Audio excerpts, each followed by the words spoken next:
He's a New York Times best-selling author.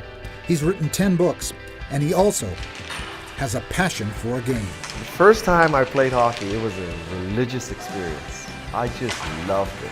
I just loved the speed, I loved the team play, I loved the physics of it.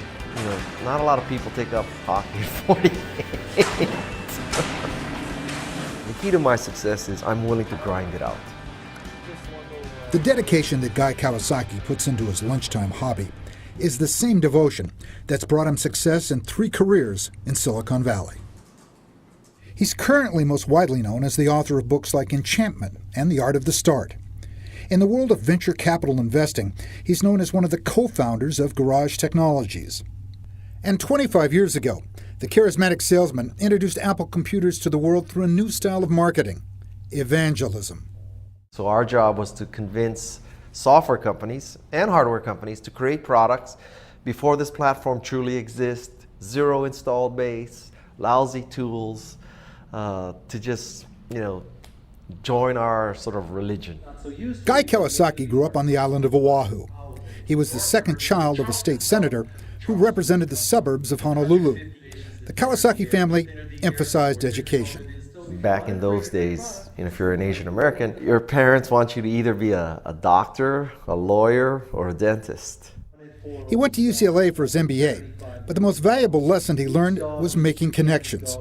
Kawasaki's start in business came from a classmate that needed some part-time help counting diamonds.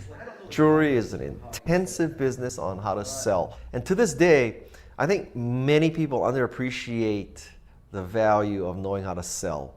And what tech entrepreneurs have a difficult time understanding is they think that the hard part of starting a tech company is making the widget or making the software.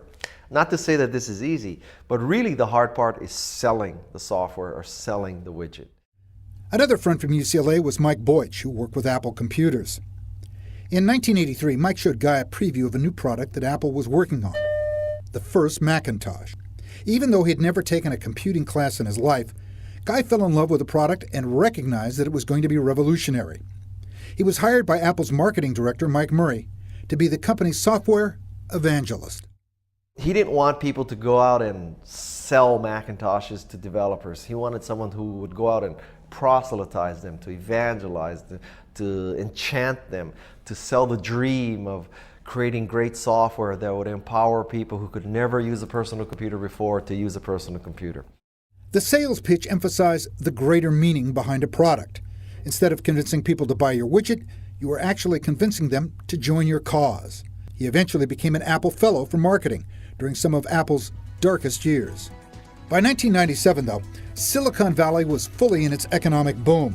The internet was going mainstream, and venture capital investments were a $4 billion business. Guy thought the time was right to start his second career.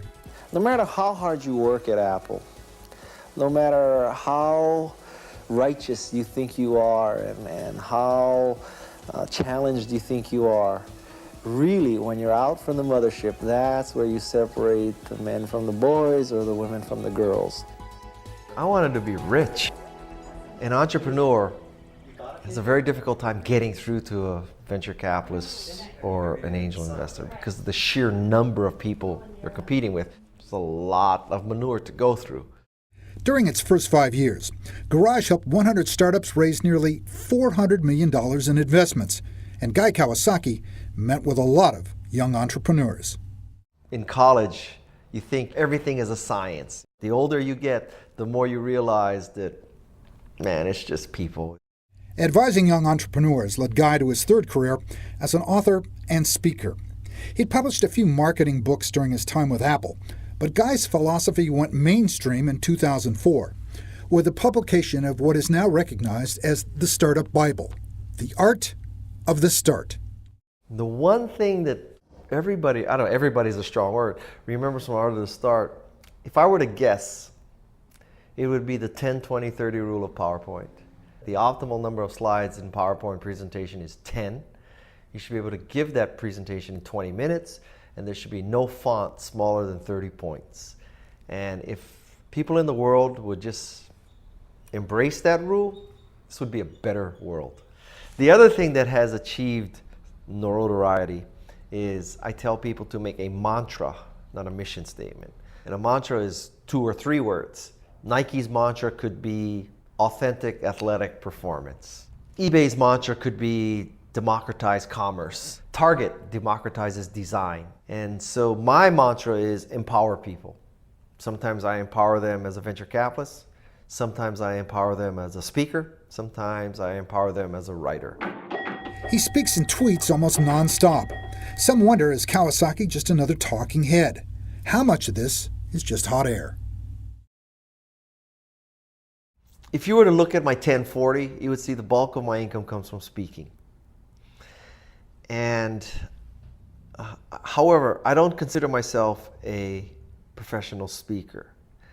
Not in the sense that, like, Tony Robbins is a real professional speaker, right? And so I happen to be a business person who writes and speaks. The ideas inside Guy's writing and speaking continue to be informed by his day-to-day work at Garage Technologies.